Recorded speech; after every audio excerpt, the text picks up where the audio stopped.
microphone? You want the microphone? Okay, very good. Okay, very, very good. Well, I am absolutely honored to be here, and it's nice to see all of you this morning. Thank you, Anatai, for welcoming me and inviting me to be here into your beautiful city. You know, I was looking through this, and I realized something kind of curious, that everybody here is talking about music. And I thought, you know, enough about talking about music. We should talk about something very, very different. So in thinking about this, I decided that we should talk about fish. You come to a music conference to talk about fish, right? So let's talk about fish. I'm going to put him right there so you can all enjoy him. If you go back a few decades, we actually had quite an unusual situation going on across the world with fish. And what we had was a situation where we all love fish. Well, we still all love fish, right? But we love fish, and everyone around the world wanted fish. They wanted perfect fish. They wanted the fish that was just absolutely perfect on their tables, at their restaurants, and everything. There's a problem with that. And the problem is that there's only a certain number of fish on the planet. Sure, the ocean is vast, and we have lakes and we have rivers, but in fact, there still is a very, very finite number of fish. So what happened? As we were going through and wanting more and more of our fish, fishermen started competing, and we started overfishing all of our oceans. We started really competing with one another. The fishermen were taking drastic measures to try to get enough fish for all of us to have. They were doing things like they had nets just trolling across the bottom of the ocean. They were actually using explosives where they would shoot the fish out and shoot them into the nets. There were a lot of problems with that. One of the problems was that not only did they get the fish that they wanted, but they got the fish they didn't want. And what do you think they did with those? They just discarded them. Sometimes they were already living, and they just were so injured they didn't care about them. So we had all this fishing going on in this dramatic way. And it seemed to work because we were still getting enough fish to feed everyone. But it became very, very clear that this was not sustainable. So, if it's not sustainable, what are you going to do? You come up with some other ways. And there was a worldwide movement to kind of control this, to really make a difference and just get some control of this worldwide. So there were many things that were done. Many treaties were signed, and different things came into place. But one of the things that came out of this all was the concept of the fish farm. And if you know what a fish farm is, it's where they actually decide to raise a certain kind of fish, oftentimes in cages, where they can control the fish, and they can make it sustainable. They can actually replenish the fish, and they can really keep it so that they can harvest the fish and not get all those unwanted fish that they don't want. Also, they can protect the fish from predators. So it becomes a very protected environment to have these fish farms. These have become very, very popular, and it's really one of the solutions to of the overfishing. There's some problems with that, though. So if we have a fish, we have sea bass, okay? We all love sea bass, right? Love sea bass? Oh, gosh, of course you do. So we have sea bass, and we are able to control them in these fish farms. And when we can really just make sure we only have the perfect sea bass. So that next year, the sea bass are actually better than last year's sea bass. And the next year, they're better, and they're better and better. So 20 years from now, we'll be having sea bass that's more perfect than the perfect ones we have today. Which just sounds great, right? We all want perfect sea bass. But what does that do to the whole process of evolution? It kind of gets rid of all the diversity. It really makes it so that yes, we're perfecting and we're perfecting, but those disruptive forces that are so often important, they disappear because we've protected them from that. And we've done everything in our power, if we're a fisherman, to protect our fish, because that's our investment.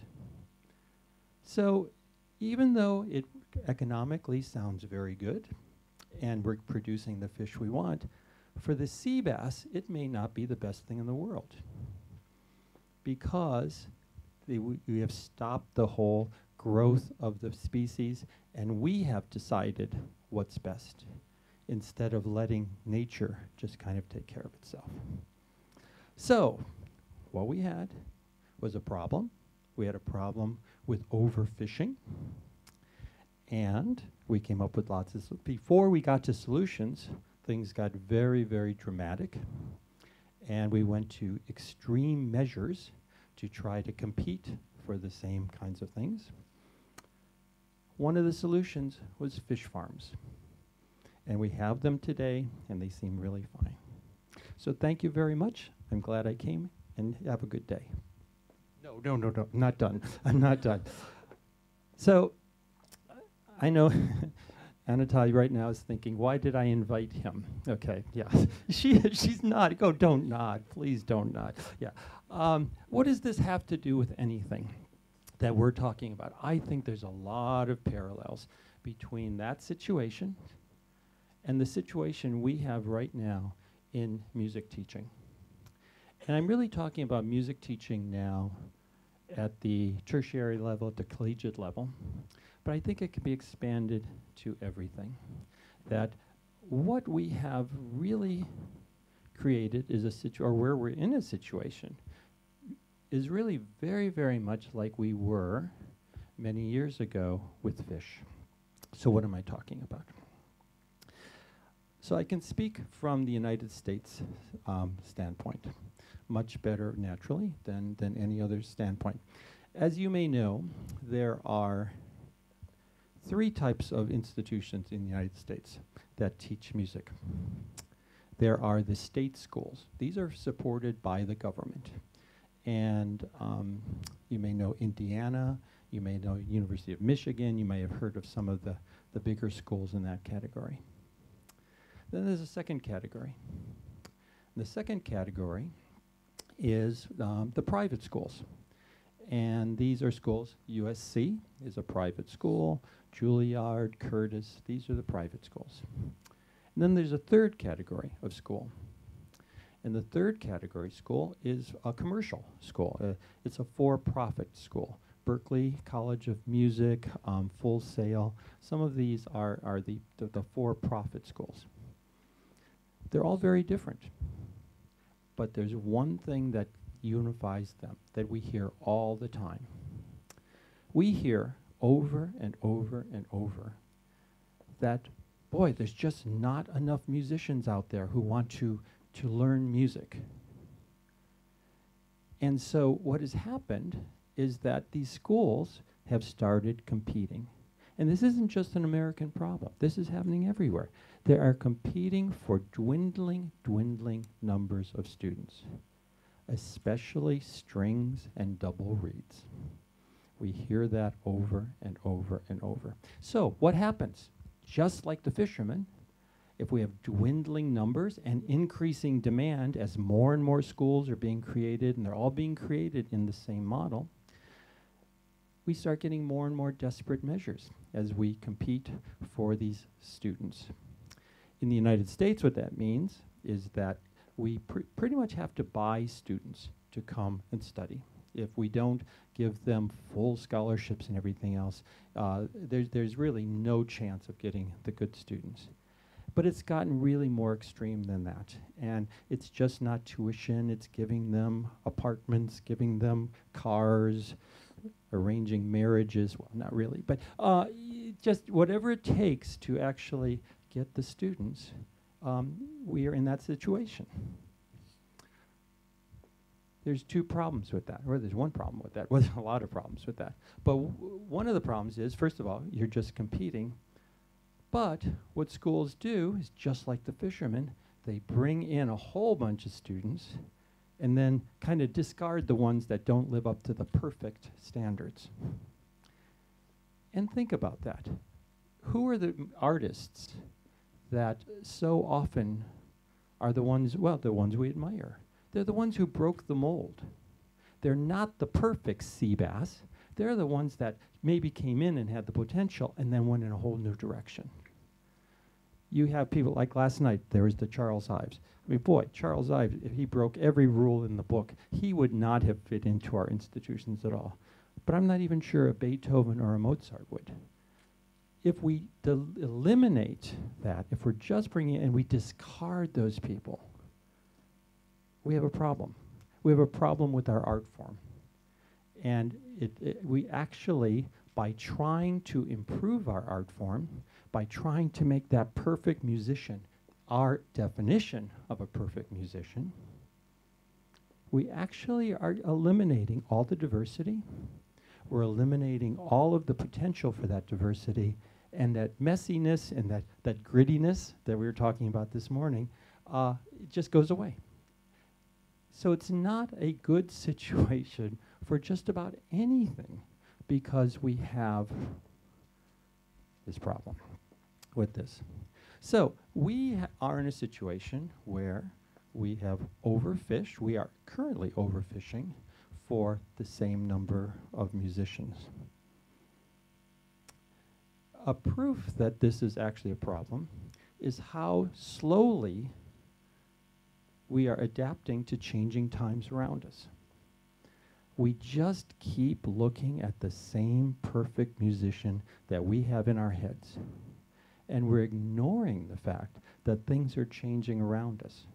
Music is changing around us. How we create music is changing around us. The whole digital revolution has changed everything. We'd all be lost without the Wi-Fi in here, right? I mean, we'd die without the Wi-Fi. Yet, how has music really changed? How has music teaching in most of our schools really adapted to that? Not very much. World has changed. So, we, in our conservatories, have created these fish farms. But it's even worse. Imagine what this would be like. Let's go back to the fish. Imagine right now, you know, we have our fish here, right? Imagine if every fish farm that was created in the world only raised one kind of fish. They only raised sea bass. What would happen? We wouldn't solve the problem, because we would then still, there wouldn't be demand for that. It would be too focused on just one kind of thing. The only way it works is that there are fish farms for this fish and that fish and this fish, all kinds of fish, different ones. And each one is then nurturing what we want to do. In our field, we haven't done that. We really have one model of a fish farm. No matter where you go in this world, you're going to find the schools all kind of based on the same thing. Primarily Western classical music. That's where it starts. Now, granted, there are some things along the way that come in, but still that's the core of everything we do. That is the same as only having fish farms, protecting our art form, protecting our fish from other things, and not allowing the evolution, not allowing the expansion of all these kinds of things. Let me show you something else.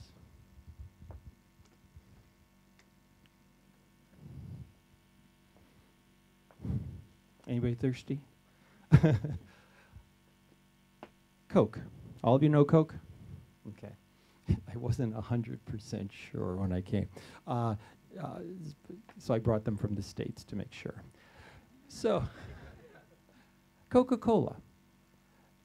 Everybody loves Coca Cola. Some people say they love Pepsi. It's not true. It's all about Coke. So we have Coca Cola.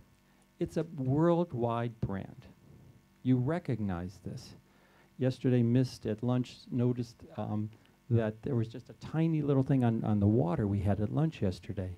and it had the same kind of font, sure, you recognize it. No matter where you're, no matter how small it is, you recognize Coca Cola. And it's a major company, right? We know it. And they'd be lost without Coke. Well, maybe not. So we have Coke.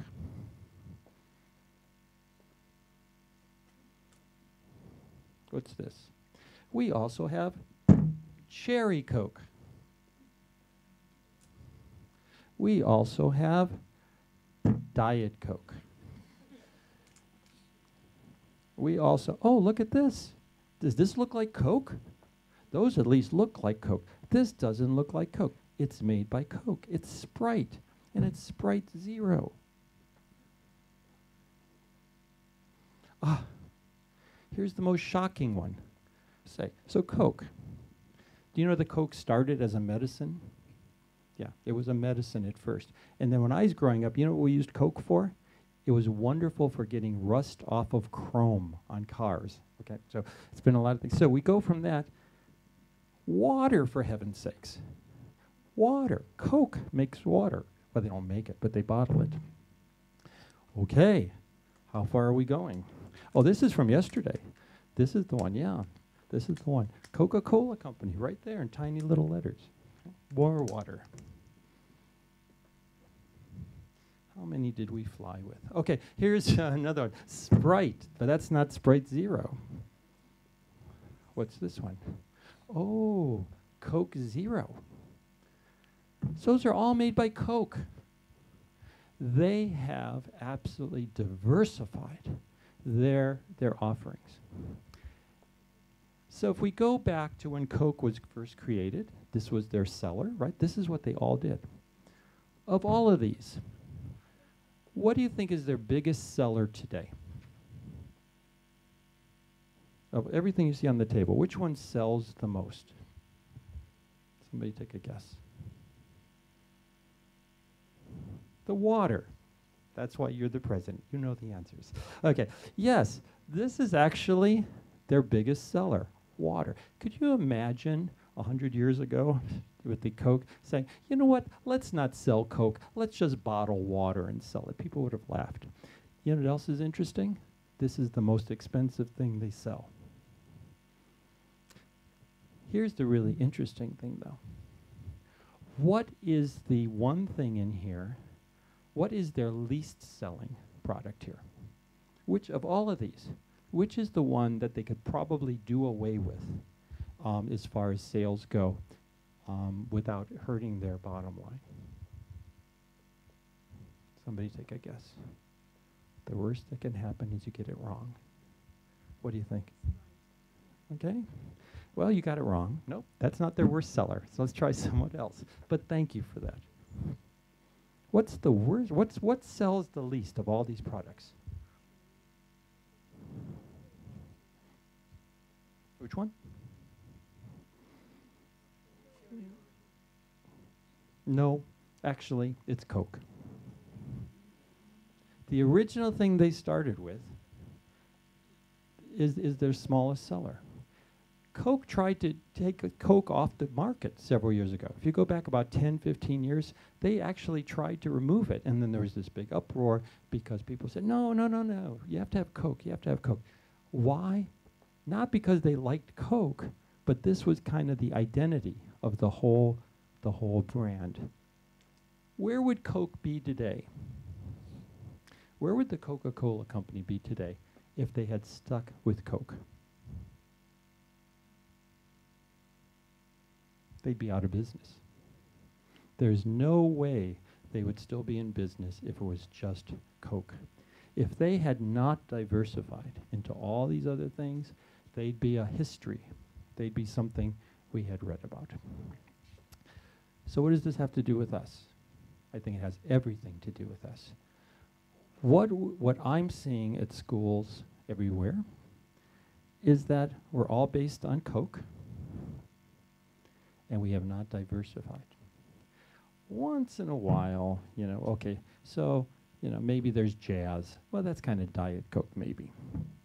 But we haven't gone very far in diversifying. when you think about the world of music, when we think about all the variety here, what's the water? What school is really teaching something as different as water? Because really, the only thing these all have in common is that you drink them. Aside from that, very, very, very, very different.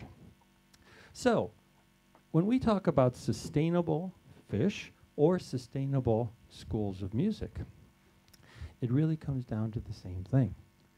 The only way we're going to have, I think, a sustainable profession, both in terms of the art form, because remember, in the farms, when we protect something at all costs, then the form doesn't expand. It doesn't grow naturally. And within our schools, or between our schools, if we're just so focused on competing and just bringing in the exact kind of students that look just like us musically, we're going to, it'd be like all having the same fish farms over and over. So it's really, I think it's pretty clear that what we're seeing right now to become sustainable as music education is to really concentrate on expanding our entire brand and making it look different. So, now what does that look like? I hate when people come and say, well, that's really easy to say, but what are you doing at your school? And I'm always fearful of saying, well, this is what we did. But I think it's an example of how schools can diversify and, importantly, reflect where they are. Because I think a school in Bangkok, a music school, should look and feel fundamentally different than a school in New York, or a school in Tokyo, or a school in Paris. And a school in Paris should somehow reflect Paris. And a school in Los Angeles, where I am, should reflect Los Angeles. So in starting to think about all these things, we, about 10 years ago, started saying, what does it mean to be a school in the middle of Los Angeles? We're right downtown Los Angeles. I mean, we're right downtown. That could be a negative or it could be an absolute positive. So we decided to embrace it. So I just want to show you a little video of what we did. It's short, don't worry. Okay, so this has gone to sleep. Hopefully you have not. So we can get this.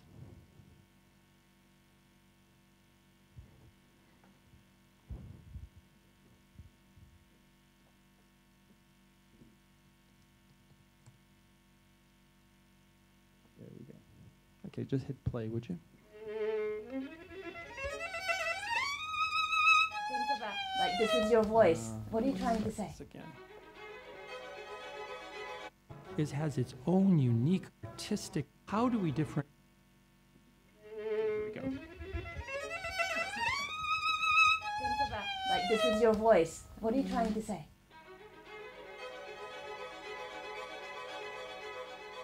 One of the challenges for all music schools, and I think us in particular, is how do we differentiate ourselves and how do we reflect where we are?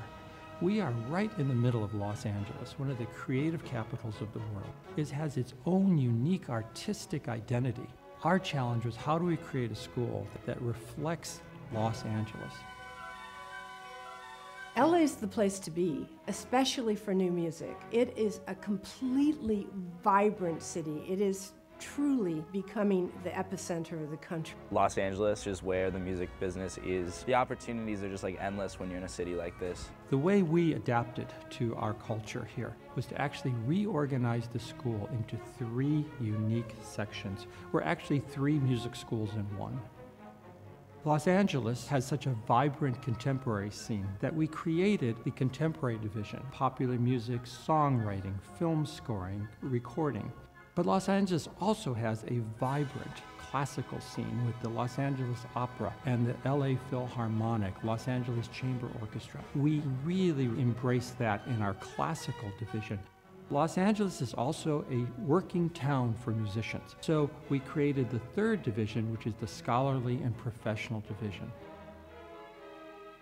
Because the kids can be around one another, learn about each other's particular discipline, the emphasis there is on excellence. It is on collaboration, it is on learning, it is on sharing, and it is all these things that lift the entire School of Music up. Dean Cutietta's philosophy embraces diversity, certainly, and embraces change, and it embraces innovation. At the same time that you see he's carrying forward and supporting the study of the great legacy of Western music. A great passion of mine has been bringing values from the past into the lives of the next generation. We're able to play both roles as carriers and as trendsetters, learning about the past as well as having a trajectory for the future.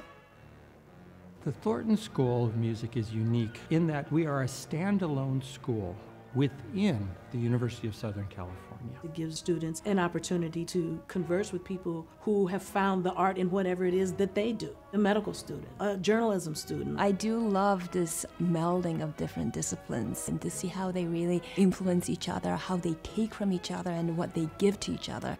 Our composers are writing for dancers. There are students who are working in the Brain and Creativity Institute who are working to understand the brain and how that relates to being a musician. One of the things I'm often asked is, are we preparing our students for the real world? And I love to say, no. We are training our students to go out and change the world into a better place. That's what artists do. So that's how we adapted. But I think it's really important that every school across the entire world starts thinking about how are we different than everybody else, and then really flaunt it. To make room for all these new programs, we had to reduce the number of students we have majoring in classical music. I think that was the best thing to do for the profession, because we're overfishing. We still have it, but it's not the primary. It's not really, the other programs are all equal to those, instead of being kind of like satellite things. They're really at the core of what we do. If we're going to sustain this, I think we need to, as a profession, really, really start thinking this way, trying to adapt, and understanding what it means to be in Bangkok or anywhere else in the world. And then having the courage, having the leadership to really go ahead and do that. Thank you.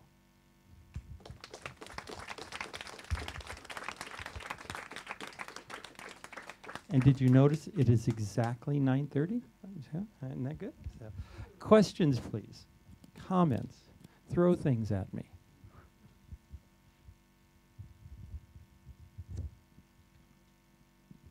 Yes. Yes.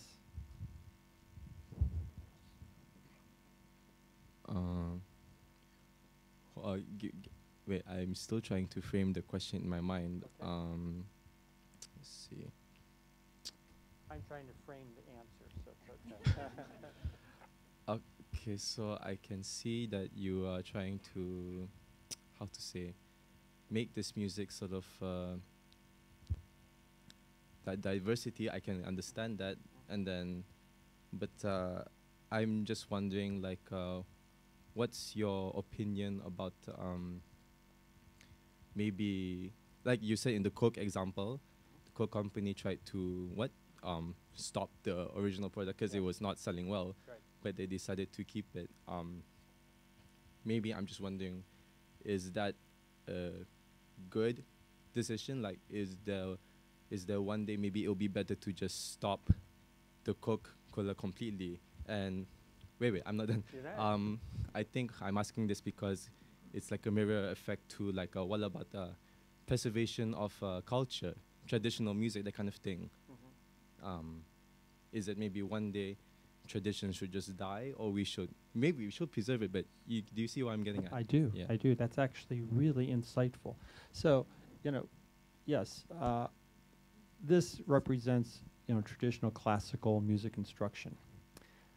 If I had tried to eliminate it in my school, I would not be dean today. So I mean, it would be the uproar like everything else. But to expand upon that. So the question is there ever a time when we would want to like totally eliminate this? Here's where I think we have to take the big view.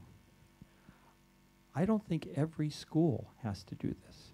I think some schools, it might be better to say, you know what, we're good in fill in the blank. We're going to be just a jazz school, or we're going to be just a songwriting school, or something like that. I think we're trying to do everything in every school the same. So I'm not worried about tradition and classical music disappearing. As long as there's musicians, as long as there's people who play the cello or the violin, you're going to want to play this great music. It'll survive. It's like we're not trusting it to survive on its own. So we're putting it in our own little protected cages, and we think we're protecting it, but we're probably harming it. That's how I would answer that. So certainly we need the tradition. Certainly we need to carry that on. But I think it's good to be careful. I think we might be doing more harm than good. That, understand? Good. Yes. Thank you. May I just answer Sure. to you? I think there's a slight misunderstanding that traditional music is something static. Traditional music, that's a very dangerous term. Tradition just means something that's happened before, but it's always in development. So if you refer to Asian traditions, they are developing, they are also changing, and they produce new things, new alternatives, which must not be automatically the Western music, which they import, but they must try that from their own sources to develop, to change, as the whole culture changes. So traditional is always a process, and not something static. And I agree with that.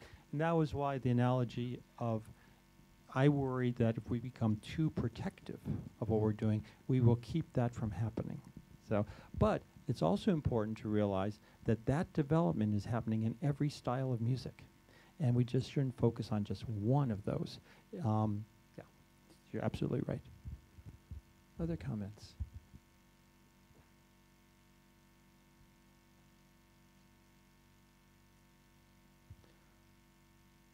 Yes. Yes, please. Thank you. So we see symphony orchestras struggling all over the world. So I think it's amazing that you're diversifying your program, because, you know, we should embrace the fact that there's a lot of amazing music out there that is more in the, I guess, suppose, popular music tradition, and we should embrace this. So, I think this whole idea of orchestras, you know, struggling worldwide, or at least I know in the United States, they're certainly struggling. Here's the danger with that. So many people, especially in the media, equate symphony orchestras with classical music. So as soon as an orchestra starts having economic problems, then you start reading classical music's dead. There's no, it's the structure that is really hard to maintain. Whereas classical, I know our students now are so much more interested in playing small ensemble music, cross-genre music, things like that. It's not about the orchestra. So I think if we put all of our eggs in one basket, which is the orchestra, it really creates a problem. One of the things that we always maintained in our school was that we had to protect the orchestra at all costs. And we have a wonderful orchestra, absolutely a wonderful orchestra. And a wonderful placement rate of students into orchestras. But to encounter this, to make this happen, we had to let that go a little bit. Not the quality, but how we were actually constructing our orchestra. And we weren't going to keep competing and being held hostage to having certain balances of numbers and certain things. Instead, what we did is we're bringing in great students, not as worried about those kinds of things, and then we put together the orchestra in some other way. So it's primarily students, but we might have alums in there and things like that. Because otherwise, that becomes what we're really, it becomes what's controlling us. So I think the structure of the symphony orchestra is very problematic. The structure, the music, but the structure is very hard to maintain. And I think with every school trying to maintain that, it makes the problem worse. And that's not anti-orchestra, it's just acknowledging the problem's a little bit different. So that's a really good point. So often, symphony orchestra is equated with classical music, and they're exactly the same, and they are not at all. So, yes.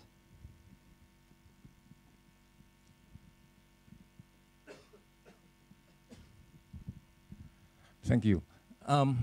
Opening up the school to diversity necessarily needs a diverse faculty, and many of whom, unfortunately, do not fit the academic mold, and so it's very difficult to bring people in. May I know how you approach this problem in California? Yes, that's very insightful of you. So, yeah, when we started the popular music program with songwriting and popular music performance, we had a couple problems. One, none of our facilities would match the instruction. None of our faculty knew how to teach it. And, how are we going to go? Then there was a third problem, I don't remember what it was. But, and none of our existing courses would work. So 3 minor little problems. No faculty, no facilities, no classes. So what we had to do was say, well, let's do it anyway. So we've hired new faculty. But one of the things I've really had to do, and this is interesting, I've had to stop asking what their credentials are, what their academic credentials are. I actually have professors that I don't know if they've even graduated from high school, but they have major careers. And I really don't care about that. I just want to know what they've done professionally, musically, and everything else. So that's a huge leap of faith. I'm fortunate I'm at a university that lets me do that.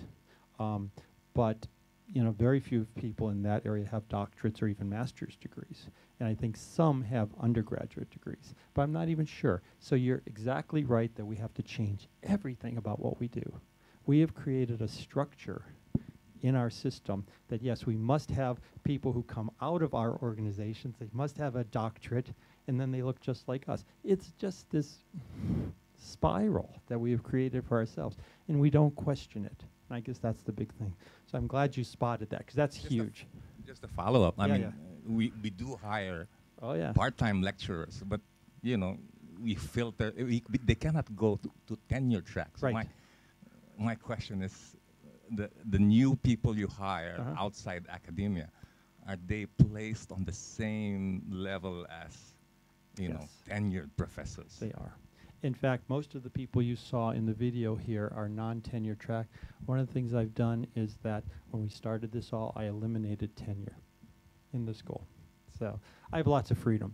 So the only place that we're still doing tenure is in the academic areas, musicology, more traditional areas. But in the performance area, we've done away with it.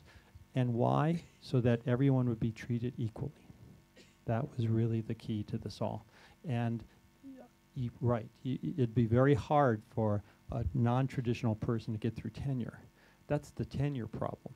So if we're going to change, we need to just do that. Yes.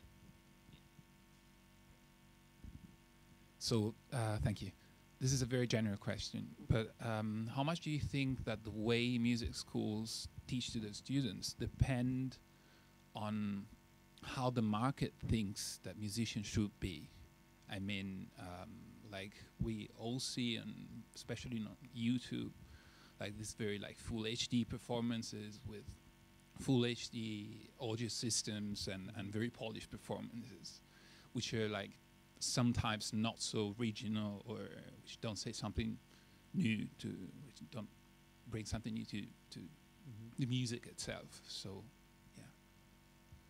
yeah. We have to always be aware of that, what the market is. We have to always be aware of which fish are selling at certain times. However, I think when we see those kinds of things, we have to be very, very careful that we're not just looking at one type of fish or one type of music. I think that's true in a lot of the classical, and one of the things I'm concerned about in classical actually is exactly that. It's becoming more commercial than commercial music. It's becoming more polished and more expected, and it has to be just more and more perfect than the day before. That's exactly the problem we have had with our fish farms. Yet, if you look at the broader picture, it's not happening that way. We get the grittiness, we get the non-perfection, the stuff that's really exciting in other areas. And I think that's a sign of classical music trying to reinvent itself in the wrong way to survive. And one of the things that's been so shocking when we open these new programs is that we realized all those other fish that we were discarding are actually fabulous young musicians. In the popular music area, we have a 4.5% acceptance rate. In other words, 95% of the people who apply don't get in. There's no place else for them to go in a lot of ways. So that's like only looking at one tiny little thing. So does that answer your question? But you're exactly right. That perfection we're seeing is just us trying to get more and more and more perfect. And what's going to happen is it takes all the life out of it. That perfection's going to kill the form. That's why I say that this is for the good of classical music more than anything else. What wonderful questions. Oh my gosh, you guys are so insightful. So, can we take one more? Or are we out of time? This better be a good one, because it's the last one, you know? The pressure's on. Well, I'm from an education university. Oh, good. So I was wondering how much power or freedom each faculty has to direct their visions, because many of the times we are subjected by the changing ambiguity of the higher administration's visions. Sometimes, a few years ago, we had a vice chancellor was interested in research, so he was rechanneling us, the education university, to focus on research. Now we have a new vice chancellor who decided that we should go back to focus on education. So there's a lot of these changing ambiguities. Sure. So it's causing a lot of fuzziness to us too. Sure. Yeah, that's always going to happen. There's no answer to that one. You know, I was able to do all these changes under another administration, and now we have a new administration, new president, new provost, and they have new priorities. So I don't know the answer to that one, except that that's a reality. I mean, there are still realities in the world, but we can still do what's right for us and those kinds of things. But yeah, if the administration is going to dictate things and put things on, yeah, you pretty much, if you're going to survive, you kind of do that. So. Thank you. That's the realities. That's the reality. So I think that's yes, brought us thank you. back to realities. Thank you very much. Very good. Thank you. Thank you. So let's hope that we can continue our evolution within such timid, humid weathers of the realities today. So thank you very much for sharing a lot of your insight for us, and really looking forward to hear more and then really see more of you around here than in the future. Thank you very much. Okay, so thank you.